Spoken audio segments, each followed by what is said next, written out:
Pessoal da igreja, com a paz do Senhor. Meus irmãos, vamos abrir nossas Bíblias. Livro do Números, capítulo 13. Eu prometo aos irmãos que vou ser bem sucinto de minhas palavras, o seu objetivo.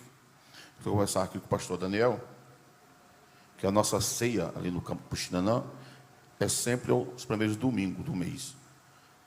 Cada campo tem sua norma, né? E Puxinanã, eu percebi que ali as pessoas trabalham muito durante a semana aqui em Campina Grande. E eu percebi também que no campo ali, os trabalhos menos frequentados são os sábados. Porque é natural que muitas pessoas trabalham na Alpargata, Aço Brasil, nas lojas aqui do centro de Campina Grande. E aos sábados eles vão fazer suas compras, às vezes dar uma volta. E ao domingo, geralmente, é quando a igreja está mais lotada, bastante pessoas nas igrejas. Então, hoje é a nossa ceia. Todo primeiro domingo, Puxinanã, é a ceia. E eu gostei da questão da mudança do horário, porque vai dar tempo eu chegar lá, né? Deixei a escala direitinho, termina 8 horas, termino daqui, já coloca a cangaia no jumento, como diz Isaías, e já pega aqui subindo para Puxinanã, que é tão pertinho. É uma bênção, é um pulo, é uma bênção de Deus, viu? Então, fico feliz, eu quero aqui parabenizar todos, um feliz 2019, né, toda a igreja, todos os meus amigos pastores, inclusive o pastor Daniel, até telefonei para o senhor, pastor, não sei se o senhor mudou de número. Foi, não sei se o senhor mudou. Telefonei o senhor. E parabenizo toda a igreja, todos os meus amigos obreiros que estão aqui, pastor Pedro Tadeu, meus colegas que estão aqui na minha retaguarda. Amém? Quantos acharam? Diga amém. Número capítulo 13, vou ler 3 versículos, 31, 32 e 33. Números 13, 31, 32 e 33. Porém, os homens que com ele subiram, disseram: não poderemos subir contra aquele povo, porque é mais forte do que nós. E difamaram a terra que tinham espiado, dizendo aos filhos de Israel: a terra pela qual passamos a espiá-la é terra que consome seus moradores, e todo o povo que vimos nela são homens de grande estatura. Também vimos ali gigantes, filhos de Anak, descendentes dos gigantes, e éramos aos seus olhos como gafanhotos, assim também éramos aos seus olhos. Queridos, eu rogo as vossas orações, por mais que a gente pregue, mas sempre, dependendo do que nós pregamos, sempre a gente fica um pouco trêmulo, né? Isso é bom para quem prega, né? Estamos diante de uma massa de obreiros, também junto do nosso pastor presidente, mas a gente também fica um pouco nervoso, mesmo sendo pastor. E eu quero que sempre isso aconteça na minha vida. Eu nunca quero chegar aqui exaltado, porque sei pregar, porque leio Bíblia demais, ou faço teologia, jamais. Que isso possa existir na minha vida. Agora, orando para trazer uma palavra aqui nesta noite, eu não queria trazer uma palavra que eu quisesse ou gostasse, porque eu gosto de trazer. Mas eu orei a Deus para trazer uma palavra para a igreja, uma palavra profética. Porque nós estamos adiantando um novo ano de muitos desafios, seja para a igreja, seja para o estudante universitário, seja até mesmo para a obra missionária. Sabemos que não será fácil daqui para frente, mas que nós teremos grandes desafios, teremos. Agora, não é isto que vai fazer nós desistirmos dos nossos propósitos, da nossa visão concernente à obra de Deus. Quando eu falo sobre isto, eu poderia até dar um tema aqui. Qual o seu relatório? Por que não dizer missões? Qual o seu relatório para 2019? Quando nós olhamos para esse texto aqui, do capítulo 13 ao 14, aqui há um relatório missionário. Deus, Moisés, ele escolhe 12 homens de cada tribo para espiar a terra pela qual era uma promessa para os filhos de Israel. Se essa terra era a terra que verdadeiramente manava leite e mel. Eles vão à terra, eles olham a terra no seu comprimento, na sua largura, e, de fato, eles trazem até bons testemunhos do fruto daquela terra. Eles encontraram ali cachos de uva que era impossível um homem trazer só. 2 homens era o que podia trazer um cacho de uvas daquela terra. Só que, infelizmente, nesses 3 versículos que eu li nesta noite, nós poderemos tirar daqui 3 lições importantíssimas concernente à obra missionária. Eles se deixaram ser vencidos pela sua visão. Eles foram vencidos por aquilo que eles viram. E aqui é o grande perigo da obra missionária, de um missionário, até mesmo de um pastor. Porque dá a entender que quando um homem se depara com alguma coisa, ele pode achar bom ou não. Por exemplo, Elias, quando chega em Serepta, o que é que ele vê em Serepta? A mulher chega para ele diante de uma crise e diz assim: vês aqui. Tudo que ele enxerga é o quê? Ele enxerga a mulher com 2 gravetos na mão, dizendo para ele que vai fazer o último guisado para ela e para seu filho e morrer. Mas o texto diz: vês aqui. Tudo que ele enxerga, o que é? 2 gravetos. Ele não enxerga farinha, ele não enxerga azeite. Mas observe bem, mesmo vendo 2 gravetos, aquilo não foi suficiente para que o profeta desistisse da sua missão em Serepta.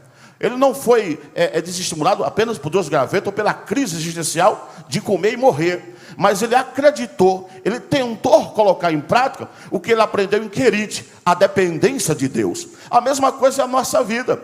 Deus nos coloca em certos estágios da nossa vida para que não possamos ser vencidos por aquilo que nós vemos e desistimos. A ordem de Deus sempre vai ser essa: não largue a mão do arado. No dia de Gideão ele disse: olha, os covardes é quem volta, os tímidos também. Às vezes a nossa visão, ela faz com que nós às vezes queremos desistir daquilo que nós se deparamos. Quando olhamos para esse relatório aqui, observe bem, o relatório foi tão negativo pela parte de alguns, que eles mesmos chegaram a dizer: rapaz, não tem como a gente vencer lá. Lá os homens são gigantes, os homens são grandes, são muitos. E eles até pensaram em levantar um capitão, como se a obra de Deus dependesse de um capitão, e ao ponto de querer retroceder, voltar para o Egito. E o que é que eles vão dizer em seu relatório? No versículo 31, eles vão dizer assim, na última parte: porque eram mais fortes do que nós. Vejam, a primeira coisa que eles vão dizer nesse relatório, olha o que eles vão ver: eram mais fortes do que nós. Isso é considerar, na visão de quem vai dar um relatório, na visão de quem tem uma chamada, na visão de quem Deus determinou, é considerar o inimigo mais forte até mesmo do que o nosso Deus, ou do que a chamada que nós temos. E isso aqui serve para todos nós que estamos aqui nesta noite. Você que tem uma chamada missionária, você que tem uma chamada na sua congregação, você que tem seus desafios esse ano, você jamais pode considerar em parte alguma, ou dizer: eu não posso lutar, eu não vou ter força contra isto, porque eu percebo que o meu inimigo é mais forte do que nós.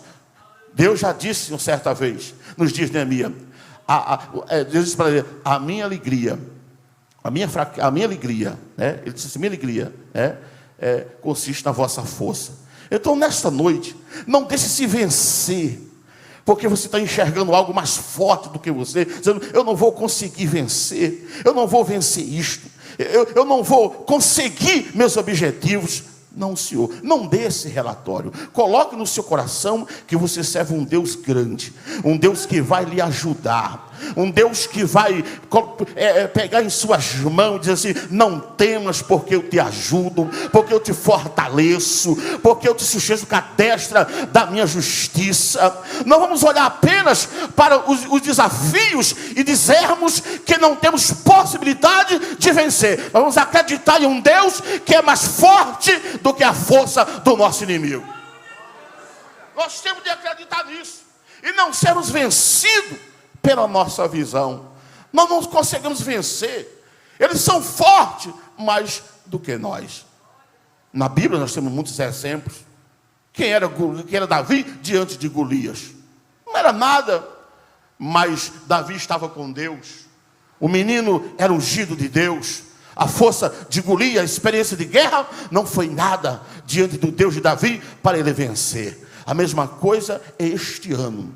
Nós sabemos que temos gigantes para ser vencidos, seja no estado da Paraíba, seja nos nossos campos, seja na obra missionária, transcultural. Vamos dar as mãos, vamos vencer. Não vamos considerar os nossos mais fortes do que nós. Não, nós não podemos. Porque o que não pode existir em nosso relatório é o que está escrito aqui. Nós não podemos contra eles. Essa palavra não existe. Não podemos. Nós podemos. Paulo disse aos Filipenses, e Paulo estava preso, na cadeia. É como se eu estivesse vendo Paulo dizer assim, ó, batendo no peito, dizendo, eu posso todas as coisas naquele que me fortalece. E você pode. As circunstâncias podem até dizer que não, mas você pode. Você pode até se achar impossibilitado, você pode se achar até fraco como Paulo, mas eu deixo aqui as palavras, que o poder do Senhor se aperfeiçoa na fraqueza. Louvado é o nome de Jesus Cristo. E eu tenho certeza que diante de tantas escolas bíblicas, missionárias, e estudo que nós temos tudo para vencer, para termos um bom relatório concernente à missão em 2019. Que esta palavra, não podemos. O que é não podemos? É aceitar, às vezes, uma força contrária. Mas quando eu digo eu posso, eu estou dizendo, eu aceito os desafios. Eu aceito ser mais um contribuinte. Aceitar. Eu aceito enfrentar o gigante. Eu aceito partir para frente. Não desistir. Porque às vezes as circunstâncias nos levam a desistir. Vamos voltar, retroceder. Não adianta, não podemos. Podemos sim. Nós podemos. Nós temos condições. Nós temos condições. A igreja pode. A igreja é a única organização que pode. Porque nós temos o Espírito Santo. Jesus disse que as portas do inferno não prevalecerão contra a minha igreja.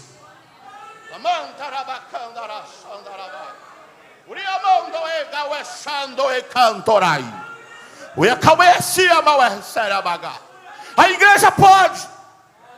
Você pode vencer os filhos de Anak. Nós podemos vencer a depressão nos lares das casas. Nós podemos vencer aqueles que estão sendo viciados nas ruas. Nós podemos, a igreja pode. A nossa igreja, ela é uma igreja organizada. Nós não temos 200 missionários, mas são bem cuidados. Nós não somos um grande departamento de missões, mas ninguém fica devendo nada para ninguém. Somos organizados, ao contrário de muitos que dizem, eu tenho 500 missionários, mas não são bem mantidos, não são cuidados, são abandonados. Mas a igreja de Campo Grande sempre cuidou bem. E não é por isso, 2019, custe o que custar, nós não vamos levar nada para o céu. Uma coisa que tem me preocupado muito, pastor Daniel, eu tenho me preocupado demais. Como pastor, sou novo ainda, tenho muita coisa a aprender. Mas o que me deixa envergonhado às vezes é perceber cristãos preocupados com a terra. Paulo disse, não atentamos nós para as coisas que são da terra, mas para as coisas que são do alto. Porque as que são da terra, elas são temporãs, são passageiras. Mas para aquelas que são do alto, porque elas são eternas e subsistem para todo sempre. Por exemplo, por que eu me preocupo tanto com um plano da digna? Não é pecado você fazer um plano da digna, não é pecado. Mas isso não é prioridade. Você deve se preocupar? Sim. Por que eu me preocupo tanto com o meu cachorro de estimação? Não é pecado ser um bom animal de estimação. Mas onde fica a missão? Onde fica a obra missionária?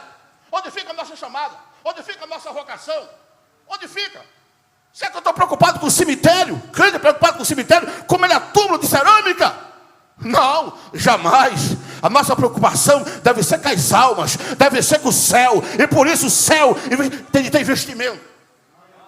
Não tem como correr. Não tem como correr. E nós temos de aprender isso.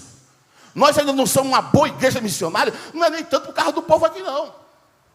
O maior erro de nós não sermos uma igreja melhor e missionária melhor está em nós pastores. Porque se percebe que quem gosta de missões, quem gosta de missões, respira missões, fala de missões, é grato pela missão. Ele incentiva a igreja a contribuir, a igreja a fazer missões. Mas tem uns que não percebem isso. Você já pensou, se não fossem os 2 missionários suecos, deixar tudo para trás, entrar dentro de um navio, ir para um lugar que nem conhecia, será que nós estamos aqui nessa noite? Será que você estava sentado aqui dando glória a Deus? Tem uma coisa, e Deus foi tão bondoso, que não ficou só nisso. Se foi bom que esses rapazes fizeram. E eu vou fazer, sabe o que? Eu vou logo batizar uma logo aqui. Eu vou começar pela mulher. Batizou logo uma. E empestou as igrejas de bênção, de vitória. Está no canto. Hoje tem tudo. A bênção foi tão grande que você passa por aí.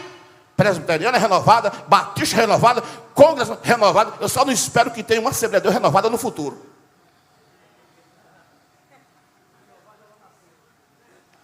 Nós não podemos ser vencidos por isso. Nós temos condições de vencer. Não é porque eu estou pregando aqui. Não. Por mim eu podia até me esconder. Porque tem um tempo da nossa vida que a gente se esconde para não pregar. Porque é sério pregar. Tem aquele tempo da nossa vida que a gente quer pregar. E faz de tudo, vem para frente, coloca uma gravata diferente. Eu quero pregar hoje. Um dia meu pastor me convidou aqui na ceia. Você vai pregar hoje, pastor? Eu disse, não vou não. Não dormi um mês. Minha esposa sabe, não sou mentiroso. Só porque eu disse não para o meu pastor. É que eu não estava preparado, estava com dor de cabeça. E eu tive medo. Tive medo de pregar naquele dia. Porque pregar para a igreja é fácil. Mas pregar para pastor, cutucando o outro, não está com nada diferente.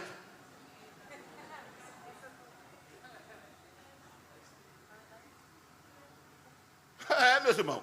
Aí é melhor a gente ficar quietinho, no nosso canto, do que a gente... Mas nós podemos vencer. 2019, nós poderemos vencer. Aleluia! Primeiro conselho. Não deixe que a sua visão vos engane. Mas perceba que você tem condição de vencer. Quem você considera que é mais forte. Você olha para a sua família, alguém que está depressivo, não vai vencer. Acredita que vai vencer. Acredita que Deus vai dar vitória esse ano para a sua família, para essa pessoa. Porque nós estamos juntos. Aleluia. Outra coisa. Eles disseram assim. Versículo 32. E todo o povo que vimos, olha só. Todo o povo que vimos, visão. Nelas são homens de grande estatura. Aqui não é a força, aqui é o tamanho. Eles temeram a força, mas agora a estatura. Que é outro problema. Como se o nosso Deus fosse tão pequenininho. Quando eu digo que eu não consigo vencer, porque aqueles homens são gigantes, são homens de grandes estatura, eu estou dizendo que é do meu Deus. Meu Deus já perdeu batalha, porque algum inimigo se considerou grande, como disse aqui, não que seja algo redundante. Quem era Golias? Quem era Davi? Tão pequenininho, não precisou de muita coisa, só de uma pedrinha, tá, na testa, pronto, resolveu tudo, e foi uma grande vitória para Davi. Desempregado, solteiro, rejeitado no campo, ô pedrinha maravilhosa. Ô pedrinha, desconhecido. Porque quando ele venceu, Saul disse assim, quem é aquele mancebo? Jobe. Se eu fosse Jobe, eu dizia assim, é teu futuro genro.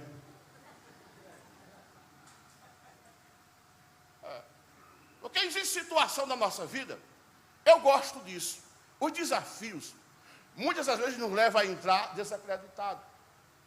Eu não tenho dúvida que quando Saul disse assim, vá meu filho, Deus é contigo. Eu não tenho dúvida que Saul disse, prepara o caixão meu filho. Os irmãos, e ele descendo o vale. Tchau Davi, eu vou dar lembrança a papai. Tchau Davi, tchau. Um jovem só tinha conhecimento de cuidar de ovelhas, talvez com sonho de casar, mas ele desceu com promessas. Quem vencer vai ficar rico, vai casar com a filha do rei e a casa do seu pai vai estar ausente de imposto. Ah, meu filho, é assim eu vou arriscar a cabeça. Logo nesse tempo aqui, vou agora. E é interessante que havia um paradoxo quando ele desceu. A Bíblia diz que muitos corriam da peleja e ele corria para a peleja. Missão é isso. Missão não é correr da, é correr para.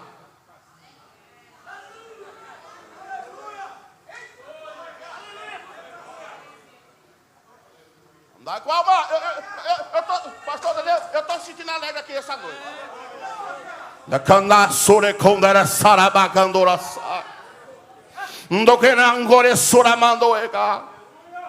Para onde você está correndo? Eu não tenho dúvida que 2019 será um ano de desafios para nós.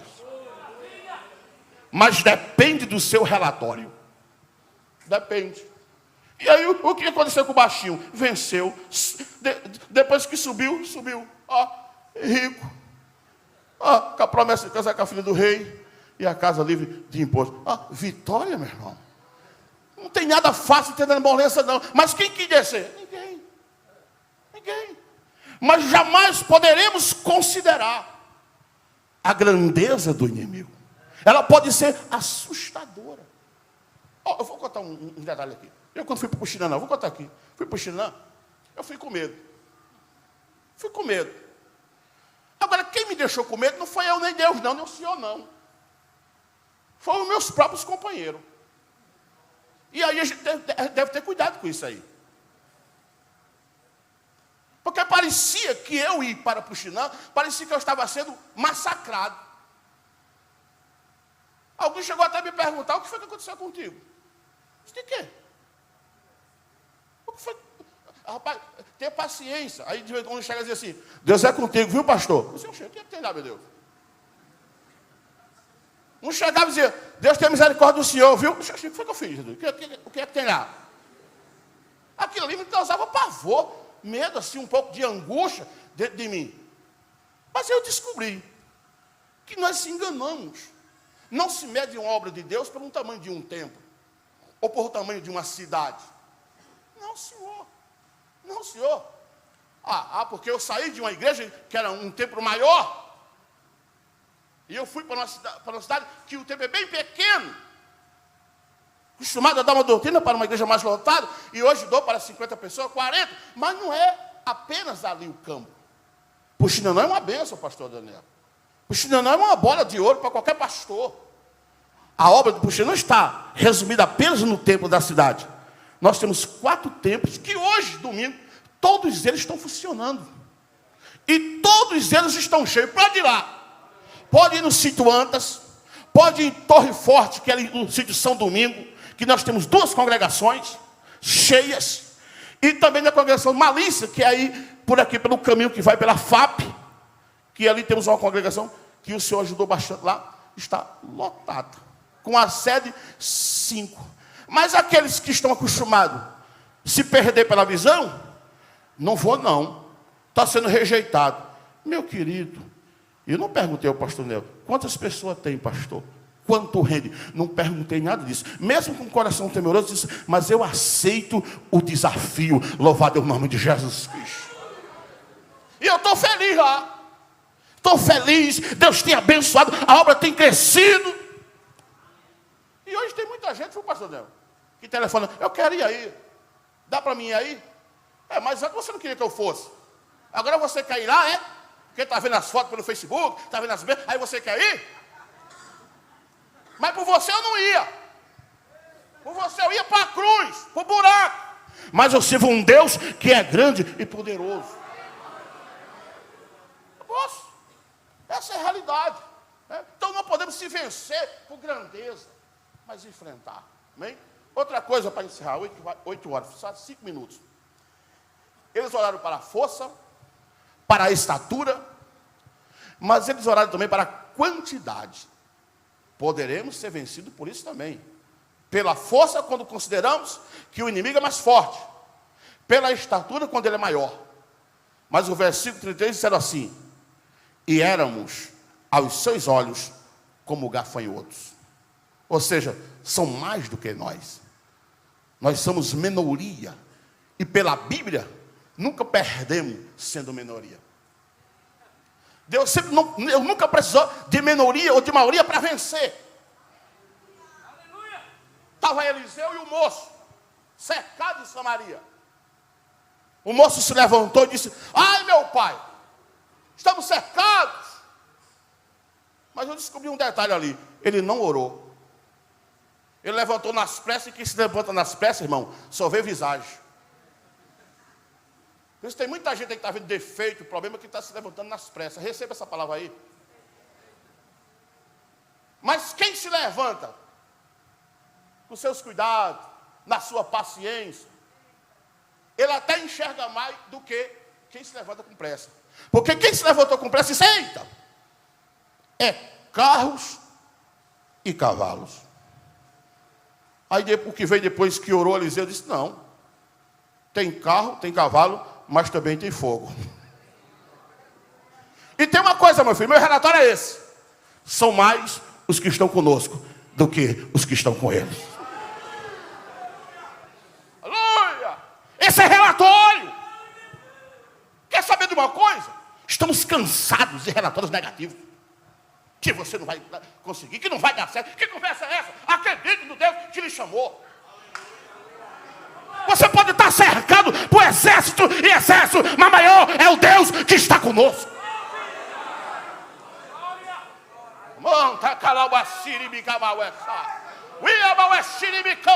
Eu estou sentindo a presença dele aqui nessa noite.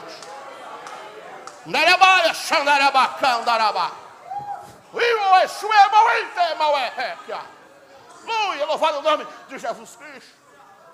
Nunca foi problema para Jesus. Veja outro exemplo. 3 minutos. Jesus no deserto. O que é que tinha lá? Eu acredito, irmão. Eu acredito. Apenas um menino com 5 pães e 2 peixes. Isso é o que para uma multidão? Vencer uma multidão com faminta. Porque crente come.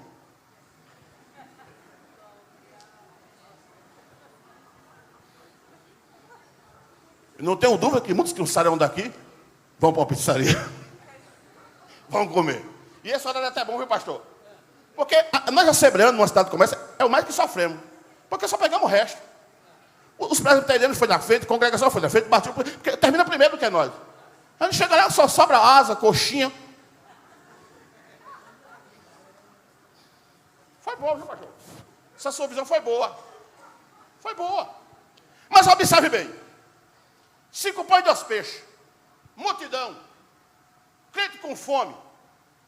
Não é fácil lidar com crente com fome. Mas André era um missionário diferente, ao contrário de Pedro. André era aquele que andava no meio da multidão. Pedro era do púlpito. Eu acredito que aqueles pães só foi guardado. Não está na Bíblia, não quero forçar aqui, jamais, Deus me livre. Mas, bom, quem é a pessoa que tem coragem, pastor Léo, de tirar 5 pães, 2 peixinhos, 2 piabas, no meio de crente faminto? Porque até hoje eu fico me perguntando, como foi que Pedro viu aqueles 5 pães e 2 peixes? Porque não tinha condição. Se aquele menino dissesse: rapaz, eu acho que eu vou lanchar agora, diante de uns comelosos. E Jesus não era como os pregadores de hoje. Jesus pregava, curava e alimentava depois. Hoje não. Hoje o que se vê por aí é encher barriga primeiro, para depois dar. Jesus não. E tinha uma coisa, não tinha nem reclamação de sentar. Isso mostra que o povo estava de pé. É tanto quando ele vai realizar o milagre, dizer: diga ao povo que sente. Aonde? Cadê a cadeira? Cadeira não, é nessa pedra aí, é relva. E estava no deserto. Mas o que é 5 pães e 2 peixes? Nada. Mas André encontrou aquilo ali. Talvez o bichinho com medo de puxar da... Quem é doido? Puxar. Mas ele descobriu, tem um moço ali. 5 pães e 2 peixes. Alguém disse assim: mas o que é isso para tanta gente? Olha só a visão. O que é isso para tanta gente? Certo, na nossa mão pode ser pouco, mas do nosso Deus, ela é muito. E aí tá, a confiança, vou encerrar agora. Você faria o quê, se fosse você, com aqueles 5 pães e 2 peixes? O menino nunca tinha visto Jesus. Mas observe bem. Ele vai confiar. Ele vai confiar. Ele vai passar 4 processos. Mão do menino, mão dos discípulos, mão de Jesus e depois para a multidão. Jesus está precisando dos seus 5 pães e 2 peixes. Era opcional. Ele poderia dizer, é meu, eu vou comer. Tem mais crente aí no meio da multidão. Mas ele entregou. Nem nome tem. Pode procurar o nome dele, nem nome você encontra o nome dele. Mas ele entregou o que tinha. Esse é desafio. Confiou em entregar o que tinha. Não perguntou por que ele quer. Para que ele quer. Porque quem quer dar não pergunta. Quem tem vocação não pergunta para que ele entrega. Esse é o segredo. Eles trazem para a mão de Jesus. Quando eles trazem para a mão de Jesus, o pão começa a ficar diferente. Porque Jesus pega o pão e abençoa. Pão abençoado. Depois que abençoa, ele diz o povo que sente. Ele coloca pães na mão do povo. O pão é multiplicado. E a bênção foi tão grande que Jesus fez e sobrou. Fique de pé nesta noite. 2019. Qual o seu relatório? Daqui a pouco nós vamos estar já no final do ano. Qual o seu relatório? Não deixe se levar pela sua visão. Às vezes a visão quer nos intimidar. Mas acredite no Deus que te chamou. No Deus que vocacionou você. Eu parabenizo aqui a turma dos concluintes de missões. Eu estou estudando também aqui na escola da igreja, FAE, PB. A nossa matéria foi sobre missões, dada pelo pastor Darley. Muito boa. Então, são coisas que nós aprendemos. Eu aprendi uma coisa muito interessante na aula lá, viu, pastor? Que estava despercebido da minha mente naquela aula de missões. A questão da missão transcultural. Por exemplo, nós estamos tão próximos de chineses, mas tão distantes de culturas. É verdade, às vezes nós estamos no centro da cidade, estamos próximos de um chinês, dono de uma loja, mas tão distante de cultura. Temos até medo de falar de Jesus, porque o pensamento dele não é Jesus, é dinheiro e acabou-se. O nosso é Jesus. Mas é um desafio para nós. É um desafio para a igreja. E eu louvo a Deus para essa igreja missionária. Ali puxando, graças a Deus. E nós queremos, esse ano, aumentar a nossa contribuição missionária. Eu sei que tem muita gente que não gosta, mas eu gosto, porque eu sou fruto de missões. Deus tem me abençoado. Deus tem me abençoado. Grandemente. Às vezes eu não sei como Deus tem me abençoado. Por que eu não posso abençoar a obra? Um menino como eu, sem pai, desde os 15 anos, desde os 14. Sem pai, sem mãe. Nunca pedi para ser pastor. Hoje sou pastor de uma igreja. Tenho 3 filhos maravilhosos, uma esposa. Não tinha nada. Passei quase 10 anos, pastor, sem ter nenhum carro. Sei que chorava no meio das estradas. Mas hoje Deus me abençoou tanto. Hoje eu tenho uma caminhonete tão linda. Isso não é tudo, mas Deus me deu. Talvez seja para aguentar o peso, né, pastor? Para aguentar o peso. Né? Mas, às vezes eu olho assim, mas eu nunca me freiei para a obra missionária. Eu sei meus desafios que eu tenho feito. Eu sei os desafios que a obra precisa. Nunca. E Deus tem me abençoado. Deus, abençoa a tua igreja nesta noite, Senhor. A obra missionária, pessoa do pastor Pedro Tadeu, Gel, toda a missão, a SEMAD, que nós possamos neste ano de 2009 não usar a expressão não podemos, mas usar a expressão de Paulo, eu posso todas as coisas. Por isso, meu Pai, nesta noite, que eu só possa abençoar esta igreja, a pessoa do pastor Daniel Nunes, com toda a diretoria desta igreja, os pastores, a igreja que aqui está, que nós possamos, Senhor, ampliar a nossa visão e sermos como Caleb e Josué. Vocês dizem que não, mas nós dissemos que sim. A terra pode ter gigante, pode ter seus desafios, mas a terra é boa, A terra mana leite e mel. Nós podemos vencer. Nós podemos vencer. Então nesta noite, nós possamos ser os Caleb e os Josué desta noite. Aqueles que não desistem. Aquele que não quer levantar um capitão, mas acredita no profeta que tem. Porque obra missionária é com profeta. Que essa mentalidade de voltar para o Egito é mentalidade de capitão, mas profeta leva para frente. Senhor, o que eu faço? Toca nas águas, Moisés, e diga ao povo que marche, é para frente.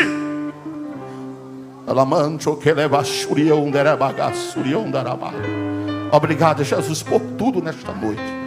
Obrigado pela oportunidade de estar aqui nesta noite, Senhor. E que o Senhor continue abençoando este povo e esta igreja, nosso campo e nossa convenção, suprindo todas as necessidades em Cristo Jesus. Amém. Deus abençoe, pastor, viu?